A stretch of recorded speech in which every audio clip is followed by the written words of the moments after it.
अगर कोई ऑब्जेक्ट पे, मान लिए ये कोई ऑब्जेक्ट है, ठीक है, अब इस पे हम इफ फोर्स लगाते हैं, इफ अप्लाइड मतलब फोर्स अप्लाइड, फोर्स लगाते हैं, इधर से हम लोग फोर्स अप्लाते हैं, तो किसी ऑब्जेक्ट को जिस साइड फोर्स लगाते हैं तो हर ऑब्जेक्ट में गुण होता है। पहला क्या गुण होगा कि जो वहां फोर्स लगा, जिस डायरेक्शन में फोर्स लगा उसके अपोजिट डायरेक्शन में वो ऑब्जेक्ट फोर्स लगाता है। हेलो फ्रेंड्स, आज हम लोग पढ़ेंगे फोर्स के बारे में। फोर्स क्या होता है? फोर्स मतलब होता है बल। बल को हम लोग कैसे डिनोट करते हैं? फोर्स को हम लोग डिनोट करते हैं एफ से, कैपिटल एफ से डिनोट करते हैं। उसके बाद ऐसा यूनिट क्या होता है फोर्स का? न्यूटन, जिसे हम लोग एन से डिनोट करते हैं। फोर्स को हम लोग एफ से डिनोट करते हैं। और ऐसा यूनिट फोर्स का क्या होता है? न्यूटन। फोर्स आखिर क्या होता है? बल आखिर क्या होता है? अ पुश और ए पुल। पुश मतलब धक्का देना, पुल मतलब खींचना। तो ए पुश और ए पुल ऑन एन ऑब्जेक्ट, किसी वस्तु पर अगर पुश किया जा रहा है या पुल किया जा रहा है तो उसे हम लोग फोर्स कहते हैं। जिस तरह से आपने देखा होगा कि दूध को जब मेजर करने के लिए किसका आवश्यकता होता है? लीटर का। 2 लीटर दूध दे दो, 4 लीटर दूध दे दो, हम लोग दूध को लीटर में मापते हैं।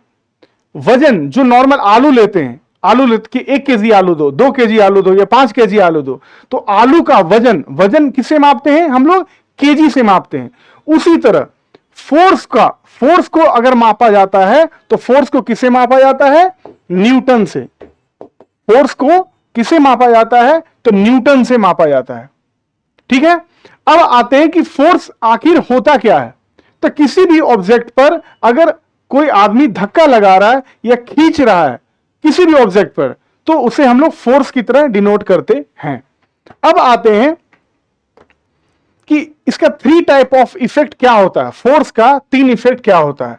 सबसे पहले किसी भी ऑब्जेक्ट पे अगर हम लोग पुश या पुल करते हैं, धक्का देते हैं या खींचते हैं, तो उस पर क्या क्या इफेक्ट आ सकता है, फोर्स क्या क्या इफेक्ट दे सकता है।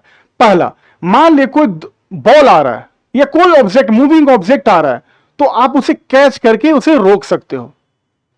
मतलब फोर्स लगाया, एक्सटर्नल फोर्स लगाया, फोर्स लगा के हमने क्या किया? उस मूविंग ऑब्जेक्ट को हम लोग रोक दिए।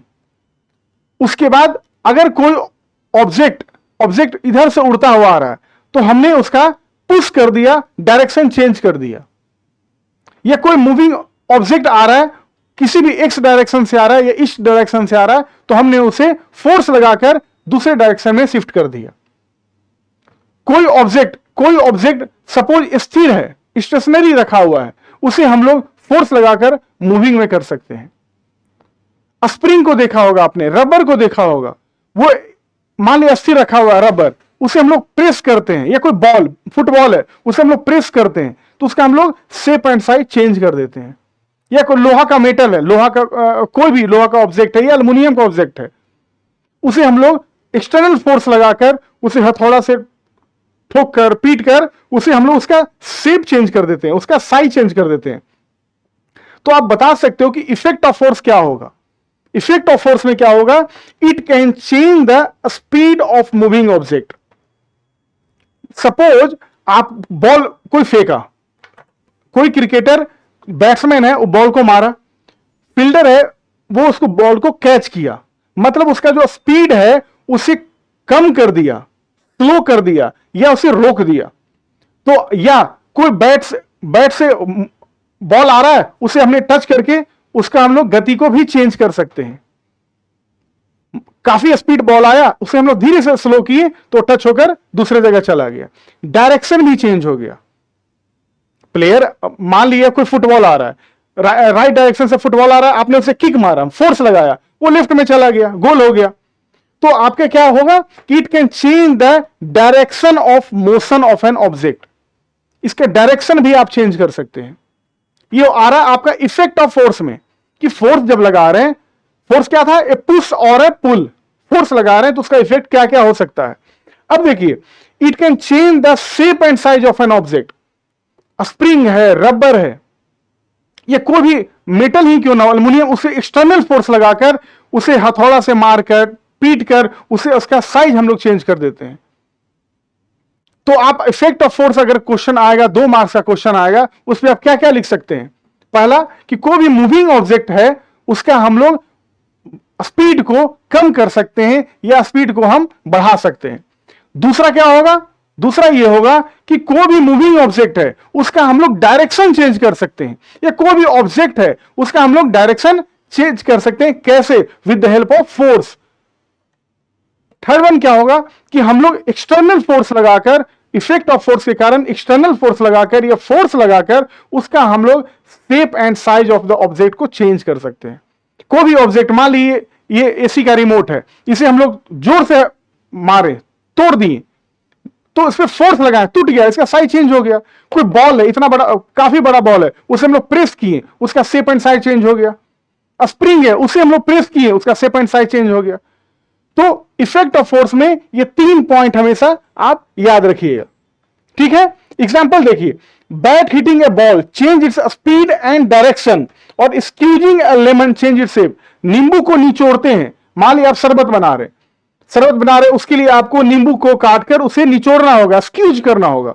तो आपने नींबू इस शेप में है, बट उसे फोर्स लगाकर स्क्यूज करके उसका आप शेप कैसा टेढ़ा मेढ़ा बना देते हैं। हिटिंग बैट्समैन का मैंने एग्जांपल दिया, मूविंग ऑब्जेक्ट आ रहा है, मतलब मूविंग बॉल आ रहा है, उसे आपने कसकर मारा, उससे डायरेक्शन कैसे चेंज हो गया। तो पहला आपने क्या सीखा?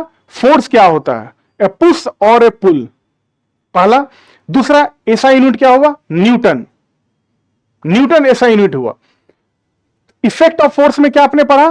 पहला इफेक्ट ऑफ फोर्स में क्या पढ़ा आपने कि कोई भी मूविंग ऑब्जेक्ट है उससे हम लोग स्पीड को स्लो कर सकते हैं, या स्पीड को बढ़ा सकते हैं, या स्पीड को रोक सकते हैं। दूसरा आपने क्या पढ़ा कि हम लोग उसका, कोई भी मूविंग ऑब्जेक्ट का हम लोग डायरेक्शन चेंज कर सकते हैं, फोर्स लगाकर, बल लगाकर डायरेक्शन चेंज कर सकते हैं। थर्ड आपने क्या पढ़ा इफेक्ट ऑफ फोर्स में कि कोई भी ऑब्जेक्ट का हम लोग शेप एंड साइज चेंज कर सकते हैं फोर्स लगाकर। यह होता है इफेक्ट ऑफ फोर्स। अब देखिए कैसे मेजर किया जाता है। तो हमेशा याद रखिएगा कि फोर्स को मेजर करने के लिए स्प्रिंग बैलेंस का उपयोग किया जाता है। किसका प्रयोग किया जाता है? स्प्रिंग बैलेंस का उपयोग किया जाता है। किसको मेजर करने के लिए? तो मैग्नीट्यूड ऑफ अ फोर्स, कितना बल लगेगा। मैग्नीट्यूड, डायरेक्शन नहीं, डायरेक्शन तो हमें पता ही है, मैग्नीट्यूड के लिए लगेगा। कौन सा, किससे मेजर होता है? तो मेजर होता है आपका स्प्रिंग बैलेंस से। किससे होता है? स्प्रिंग बैलेंस से, ठीक है। और सबसे इंपॉर्टेंट ध्यान रखिएगा कि कोई जो फोर्स लगा, बल लगा, मतलब हम लोग मेजर किए मतलब कि एक फिजिकल क्वांटिटी है। फोर्स क्या है? एक फिजिकल क्वांटिटी है। और फिजिकल क्वांटिटी में कौन सा है? फिजिकल क्वांटिटी 2 तरह का होता है। पहला क्या होगा? स्केलर। स्केलर कौन सा हुआ? जिसके पास सिर्फ मैग्नीट्यूड है, कोई डायरेक्शन नहीं है, सिर्फ मैग्नीट्यूड है। और वेक्टर क्या होता है? वेक्टर वो फिजिकल क्वांटिटी होता है जिसके पास मैग्नीट्यूड के साथ साथ डायरेक्शन है। वेक्टर के में क्या होता है? मैग्नीट्यूड के साथ साथ डायरेक्शन भी होता है। जैसे 10 न्यूटन का बल लगा, मैंने बताया क्या था कि जिस तरह दूध मेजर करने के लिए या किसी का मास मेजर करने के लिए केजी का जरूरत होता है, दूध का मेजर करने के लिए लीटर का आवश्यकता होता है, उसी तरह फोर्स को मापने के लिए न्यूटन का आवश्यकता होता है। किसे डिनोट करेंगे? न्यूटन से, एम से डिनोट करेंगे। तो 10 न्यूटन का बल लगा तो किधर लगा? लेफ्ट में लगा, राइट में लगा, अपवर्ड लगा, डाउनवर्ड लगा। तो आप बोल सकते हैं कि जो फोर्स होता है उसमें मैग्नीट्यूड क्या हुआ आपका? 10। मैग्नीट्यूड क्या हुआ? 10। कि हां 10 बल लगा। किस डायरेक्शन में लगा? तो ईस्टवर्ड में लगा, अपवर्ड में लगा, डाउनवर्ड में लगा। तो इसका मतलब यह हुआ कि फोर्स क्या है? एक वेक्टर क्वांटिटी है। फोर्स क्या है? एक वेक्टर क्वांटिटी है जिसके पास मैग्नीट्यूड और डायरेक्शन दोनों होता है। अब देखिए नेट फोर्स क्या हुआ? नेट मतलब क्या होता है? टोटल, जिसे हम लोग रिजल्टेंट भी कर सकते हैं या नेट भी कर सकते हैं। इसके पे एक्यूरेट कितना फोर्स लग रहा है।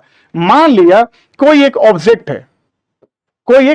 है, इस पे हम लोग इधर से फोर्स लगा रहे हैं, ग्रेविटी भी नीचे से फोर्स लगा रही है, इधर से भी फोर्स लगा रहे हैं। तो आप बताओ कि इस पे कितना फोर्स लगेगा। तो टोटल फोर्स को हम कंबाइन करेंगे, टोटल फोर्स को हम लोग जोड़ेंगे, तो हम लोग नेट रिजल्ट या नेट फोर्स या रिजल्टेंट फोर्स हम लोग को प्राप्त होगा। उसमें एक ध्यान रखिएगा, ध्यान क्या रखना है आपको कि ये आपने मैथ में पढ़ा था, मैथ में क्या पढ़ा था कि ये मान लिया वाई एक्सिस है, ये मान लिया एक्स एक्सिस है, ठीक है। अगर इस तरफ अगर फोर्स लग रहा है, इस तरफ फोर्स लग रहा है तो ये पॉजिटिव में होगा, इस तरफ फोर्स अगर लग रहा है इस डायरेक्शन में तो निगेटिव में होगा। अपवार्ड फोर्स लग रहा है तो पॉजिटिव में फोर्स लगेगा। डाउनवर्ड फोर्स लग रहा है, वाई एक्सिस में डाउनवर्ड लग रहा है तो नेगेटिव फोर्स लगेगा। यह हमेशा ध्यान रखिएगा। ऑरिजिन से उस साइड फोर्स गया तो जिस तरह हम लोग इस तरह से पुश किए उस साइड फोर्स लग रहा है तो वहां पे पॉजिटिव फोर्स होगा। ये आप लोग हमेशा ग्राफ के लिए हमेशा याद रखिएगा। तो नेट फोर्स जब निकालना होगा तो मान लिए यहां पे लगा 10 न्यूटन का फोर्स, यहां लगा 5 न्यूटन का फोर्स। इसको मान लिया, हटा आसानी भाषा में समझने के लिए सिर्फ 2 फोर्स लेते हैं, ठीक है।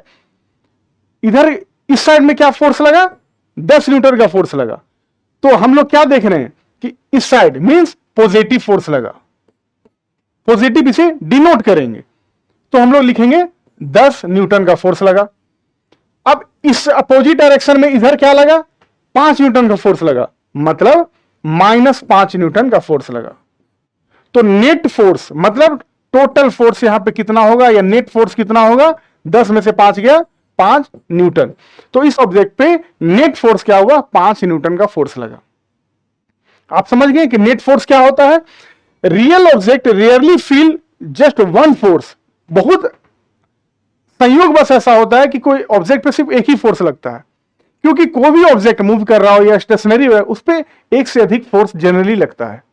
एक तो आपका ग्रेविटी फोर्स ले लेता है, ऊपर से फ्रिक्शन फोर्स ले लेता है, ऊपर से कोई अप्लाइड किए आप या कोई प्रेस किए वहां फोर्स लग गया।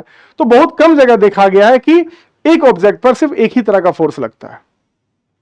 The combined effect of all forces is called net forces. मतलब तो एक ऑब्जेक्ट पर या किसी भी वस्तु पर टोटल जितना फोर्स लगा, किसी भी डायरेक्शन से जितना भी फोर्स उस पर लगा, उसको हम लोग क्या कहते हैं, नेट फोर्स कहते हैं। तो नेट फोर्स का अगर डिफिनेशन पूछेगा आप क्या बोलेगा, the combined effect of all forces. क्या बोलिएगा, the combined effect of all forces applied on an object लिख सकते हैं, लेकिन जनरली आप याद करने के लिए लिखिए the combined effect of all forces. उसके बाद देखिए इफ फोर्सेस बैलेंस आउट, मतलब कि अगर मैग्नीट्यूड एक रहा, मैग्नीट्यूड एक रहा मतलब क्या हुआ कि 10 न्यूटन का फोर्स इधर से लग रहा है और इधर से भी 10 न्यूटन का फोर्स लग रहा है, मतलब मैग्नीट्यूड एक हुआ, डायरेक्शन अलग है। तो नेट फोर्स क्या होगा, रिजल्टेंट फोर्स क्या होगा, +10 और डायरेक्शन अलग है, ठीक है, -10। +10 -10 क्या होगा आपका 0। तो नेट फोर्स क्या हुआ 0। तो किसी भी ऑब्जेक्ट का अगर नेट फोर्स 0 आता है तो वो रेस्ट में होगा और उसे हम लोग कहेंगे बैलेंस्ड फोर्स। क्या कहेंगे, 2 तरह का फोर्स होता है, 2 तरह का फोर्स होता है। पहला क्या होगा, बैलेंस फोर्स, दूसरा क्या होता है, अनबैलेंस फोर्स। बैलेंस फोर्स में बस याद रखिएगा आसान भाषा में समझने के लिए कि नेट फोर्स बराबर 0। नेट फोर्स अगर आपका 0 है तो क्या होगा, बैलेंस फोर्स, मतलब वो रेस्ट में रहेगा। अनबैलेंस में क्या होगा कि net force not equal to 0, net force not equal to 0 होगा। एग्जाम्पल, वो आपने एग्जाम्पल देख लिया था कि सेम मैग्नीट्यूड का फोर्स अगर अपोजिट डायरेक्शन में लग रहा है तो नेट फोर्स 0 हुआ। अब अनबैलेंस फोर्स में नेट फोर्स अगर 0 नहीं है उसके लिए क्या होगा भाई, तो मान ले कोई ऑब्जेक्ट है, इधर बल लगा 5 न्यूटन, इधर लगा 20 न्यूटन, तो डायरेक्शन किस साइड होगा, क्योंकि ज्यादा बल उधर लग रहा है इस साइड होगा, तो उसका नेट फोर्स क्या होगा आपका -5 + 20।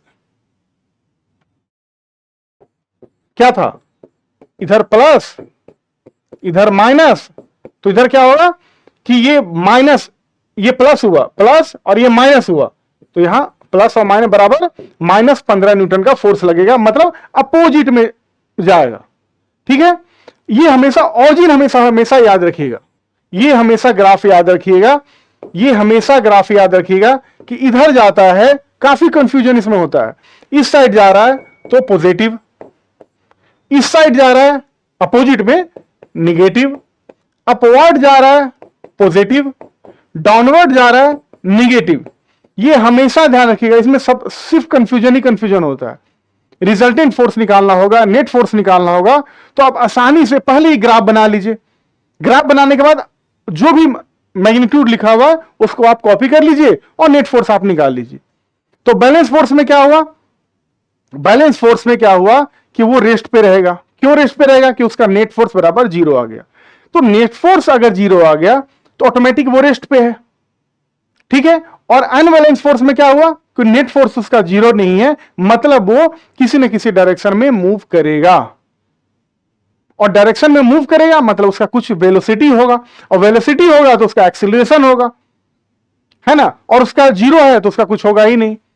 तो हम लोग जनरली देखेंगे कि exam a book resting on a table, gravity pulls down, table pushes up equally. मान लिए एक टेबल पे ये किताब रखा हुआ है, ये कोई बुक रखा हुआ है, नीचे ग्रेविटी कुछ खींच रही है, ग्रेविटी अपने फोर्स से कुछ उसे खींच रही है, ऊपर जो टेबल रखा हुआ है वो भी कुछ बल लगा के उसे रोके हुए है, तो दोनों बराबर है, दोनों बराबर, इसलिए वो रेस्ट में है। अगर हम लोग इस पे ऐसे प्रेस कर दिए, इस मान टेबल है, बेंच है, इस पे प्रेस कर दिए, मान 50 न्यूटन का फोर्स एक्स्ट्रा लगा दिए, तो ऑफकोर्स टूट के वो नीचे गिर जाएगा। मतलब जिस साइड ज्यादा फोर्स रहेगा उस साइड वो नीचे गिर जाएगा, या नीचे से हम लोग ऊपर फोर्स स्पीड में मार दिए तो ऊपर चला जाएगा। वो रेस्ट में इसलिए है क्योंकि अपवर्ड और downward force, resultant force, net force 0 हो गया, तो 0 होने की वजह से वो रेस्ट पे ऑटोमेटिक आ गया। अब देखिए, ये two forces acted on A barbell, the weight lifter, same वही है कि अपवर्ड फोर्स है, डाउनवर्ड फोर्स है जो ग्रेविटी लगाता है, रेस्ट में इसलिए क्योंकि वो दोनों फोर्स को 0 कर देता है। When the barbell is held steady, both forces are equal and opposite. Net force बराबर बैलेंस। हमेशा याद रखिए, जहां बैलेंस फोर्स आ गया, जहां भी बैलेंस फोर्स आ गया, नेट फोर्स बराबर सीधे मान लीजिए 0, और जहां भी अनबैलेंस फोर्स आ गया, अनबैलेंस फोर्स आ गया, वहां नेट फोर्स बराबर 0 नहीं होता है, नेट फोर्स बराबर 0 नहीं होता है। Unbalance force are unbalance when they do not cancel out. Unbalance force, अभी मैंने आपको बताया कि उसका जो नेट फोर्स होता है वो कैंसिल आउट होकर 0 नहीं हो पाता है, मतलब नेट फोर्स उसका 0 नहीं हो पाने से क्या हुआ, ये अनबैलेंस फोर्स कहलाता है। Unbalance force changes the speed, direction और स्टेट ऑफ मोशन। मतलब अगर अनबैलेंस फोर्स है, कट ऑफ नहीं हुआ, मतलब 0 नहीं हुआ, तो जिस साइड ज्यादा फोर्स लगा, लेफ्ट में राइट में, जो ऑरिजिन बनाए थे ग्राफ उसे आप बना लीजिए और उसके नेट फोर्स निकाल लीजिए कि जिस ज्यादा उस साइड उसका मोमेंटम होगा, या उस साइड उसका मोशन में चला जाएगा, या उस साइड उसका स्पीड चला जाएगा, वो रेस्ट में नहीं होगा। Example, in an arm wrestling match the arm tilt down toward whoever pushes harder. Same, अगर दो फोर्सेस लगा रहे हैं, हम लोग पहले पंजा लगा रहे हैं, आर्म रेसलिंग कर रहे हैं, तो जो फोर्स ज्यादा लगाएगा उस तरफ झुक जाएगा, उसी तरफ बेंड हो जाएगा, उस तरफ झुक गया, तो ये क्या हुआ, अनबैलेंस फोर्स हुआ आपका। Stronger player greater force makes the combined force unbalance.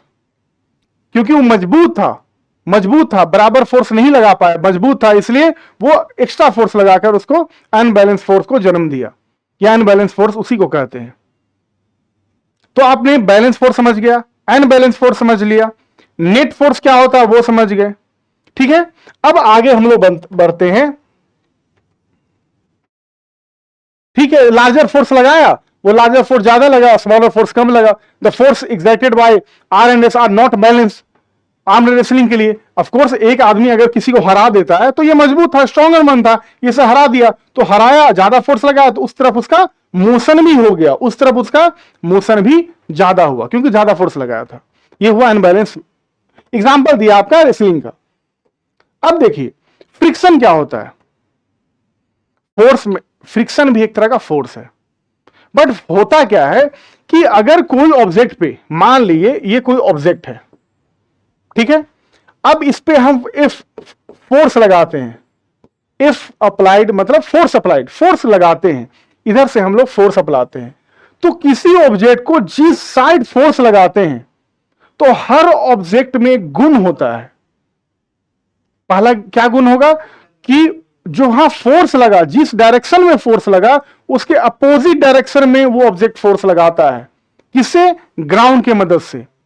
किस पे टच है वो ऑब्जेक्ट, किस पे टच है? मान ली ग्राउंड पे टच है, मान ली ग्राउंड पे टच है, तो यहां पर फोर्स अप्लाइड होगा। क्या होगा वो फोर्स? फ्रिक्शन। फ्रिक्शन मतलब घर्षण, ये फ्रिक्शन फोर्स लगेगा। तो जब तक फ्रिक्शन और ये फोर्स दोनों बराबर रहेगा तब तो स्टैट्यू रहेगा, रेस्ट में रहेगा। जैसी फोर्स अप्लाइड फ्रिक्शन फोर्स से ज्यादा हो गया, जैसी ज्यादा हो गया तो वो मूवमेंट शुरू कर देगा। क्या मूवमेंट शुरू कर देगा? अगर ये रफ सरफेस है फ्रिक्शन ज्यादा होगा, स्मूथ सरफेस है फ्रिक्शन कम होगा, बिल्कुल स्मूथ हो गया तो फ्रिक्शन लेस हो जाएगा। तो फ्रिक्शन क्या हुआ? Friction is the force that opposes relative motion between two surface in contact. जब ऑब्जेक्ट और ग्राउंड टच है, ये ग्राउंड है, उस पर ऑब्जेक्ट रखा हुआ है, फोर्स अप्लाइड कर रहे हैं, तो इसका काम क्या है कि opposite relative motion between two surface in contact. ये जो फोर्स लगाया उसको अपोज करता है, रोकता है, रोकने की कोशिश करता है। और किससे कांटेक्ट में है? ग्राउंड से कांटेक्ट में है। टू सरफेस मतलब सरफेस और वो ऑब्जेक्ट दोनों कांटेक्ट में है। तो फोर्स क्या किया? फ्रिक्शन क्या किया? फोर्स जो अप्लाइड हुआ उसको रोकने का काम करता है, रेसिस्ट करने का काम करता है, और फोर्स के अपोजिट डायरेक्शन में हमेशा फ्रिक्शन लगता है। ठीक है? It always acts opposite to the direction of motion, और फ्रिक्शन फोर्स बोल सकते हैं हम लोग। अगर मोशन मतलब इस साइड फोर्स लगा रहे हैं, ठीक है, इस साइड फोर्स लगा रहे हैं, मतलब मोशन में ऑब्जेक्ट आ गया, तो फ्रिक्शन जो होता है उसके अपोजिट में लगता है। तो जिस साइड मोशन में है या जिस साइड फोर्स लगा रहे हैं उसके अपोजिट में क्या होता है? फ्रिक्शन लगता है। हमेशा याद रखिएगा। Rough surface produce more friction. जैसा कि मैंने बताया, अगर रफ सरफेस है, ऊबड़ खाबड़ जमीन है, ऊबड़ खाबड़ सरफेस है, तो वहां पे फ्रिक्शन ज्यादा लगेगा। स्मूथ है, एकदम प्लेन है, चिकना सरफेस है, तो वहां पर फ्रिक्शन जो है एकदम कम लगेगा, ना के बराबर लगेगा। Friction is why moving object on real surface eventually slow down and stop. तो आप खुद ही एनालिसिस कीजिए कि मान लीजिए एक ऊबड़ खाबड़ जगह है, वहां पे आपको चलने में ज्यादा तकलीफ होगी या किसी सामान को खींचने में ज्यादा तकलीफ होगी, या कोई प्लेन सरफेस है वहां पर किसी आपको चलने या किसी भी ऑब्जेक्ट को ले जाने में, खींचने में आपको आसानी कहां होगी? फ्रिक्शन जहां कम है वहां, और कहां कम होता है, और फ्रिक्शन अगर ज्यादा है वहां कहां ज्यादा होता है? आप सोच के देखिएगा। रफ सरफेस पे ज्यादा फ्रिक्शन लगता है, स्मूथ सरफेस पे क्या होता है? लेस फ्रिक्शन लगता है। और जब हम लोग चलते रहते हैं, या कोई ऑब्जेक्ट मूव, मान ली एक बॉल लिए, ठीक है, बॉल को हम लोग ऐसे जमीन पे फेंक दिए, बॉल मूव करा, एक समय बाद वो रुक जाता है। बॉल को, अगर मूविंग ऑब्जेक्ट को ग्राउंड पे हम लोग ऐसे फेंकते हैं, किसी सरफेस पे फेंकते हैं, तो एक समय बाद वो रुक क्यों जाता है? हम तो उसको पकड़ने नहीं गए, फिर क्यों रुक गया? फ्रिक्शन के कारण। क्योंकि हम लोग जिस स्पीड से फेंके वो फ्रिक्शन उसको अपोज करता गया, लेकिन अभी हम लोग स्पीड में फेंके थे तो उसको फ्रिक्शन रोक नहीं पाया, लेकिन एक समय आता है कि फ्रिक्शन उसे रोकते लास्ट में उसे रोक देता है, फिर बॉडी वो रेस्ट में आ जाता है, अस्थिर हो जाता है। फ्रिक्शन के बारे में आपने जाना। How friction differs across surface. अब से देखिए, ये वुडन टेबल है, कोई बॉल को लीजिए, एक वुडन टेबल है, वहां पे फेंक दीजिए, थोड़ा ऊबड़ खाबड़ वुडन टेबल है, या थोड़ा गड्ढा है, पोर्स है, उसमें प्योर पॉलिश तो नहीं है, नॉर्मल है, तो धीरे धीरे धीरे धीरे जाकर रुक जाता है। ये लेमिनेटेड टॉप, ऊपर लेमिनेटेड किया हुआ है, तो थोड़ा दूर जाकर रुकेगा। सेम फोर्स लगाइएगा ना उस बॉल को, अगर सेम फोर्स में लगा, मान लिए एकदम वुडन टेबल सिंपल रखा हुआ, एक बॉल लिए आपने मारा, फेंका, सेम फोर्स से फेंका, तो कुछ दूर जा जाकर जल्दी रुक जाएगा। अब मान ली किसी लेमिनेटेड टॉप, ऊपर में लेमिनेटेड किया हुआ है, फ्रिक्शन को कम कर दिया गया लेमिनेटेड करने से, वही बॉल को अगर उसी रफ्तार से फेंका जाए तो वो थोड़ा दूर पर जाकर रुकेगा, वो थोड़ा दूर पर जाकर रुकेगा। लेकिन एकदम स्मूथ कर दिया गया, मार्बल जैसा है, एकदम मार्बल चिकना कर दिया गया, पॉलिश सरफेस है, तो जब उसी बल से, उसी रफ्तार से उसी ऑब्जेक्ट को अगर हम फेंकेंगे तो और दूर जाकर गिरेगा, क्योंकि वहां पे फ्रिक्शन और कम हो जाएगा।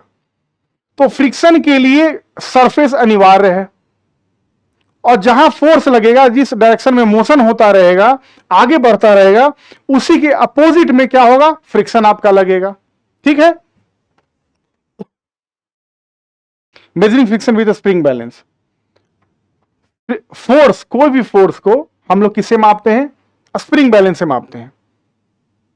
उसका मैग्नीट्यूड को मापते हैं, किसको, मैग्नीट्यूड। मैग्नीट्यूड क्या हुआ कि कितना ज्यादा फोर्स लग रहा है, कितना ज्यादा फोर्स लगेगा, तो उसे मापने के लिए हम लोग स्प्रिंग बैलेंस का जरूरत पड़ता है। तो फोर्स को मापने के लिए, मेजर करने के लिए किसका जरूरत होता है, स्प्रिंग बैलेंस का।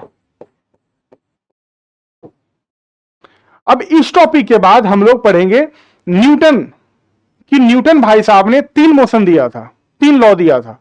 पहला क्या था, फर्स्ट लॉ ऑफ मोशन, दूसरा क्या था, सेकंड लॉ ऑफ मोशन, और थर्ड क्या था, third law of motion. Of course first law of motion को ही लॉ ऑफ इनर्शिया कहा गया है, फर्स्ट लॉ ऑफ मोशन को ही लॉ ऑफ इनर्शिया क्या है।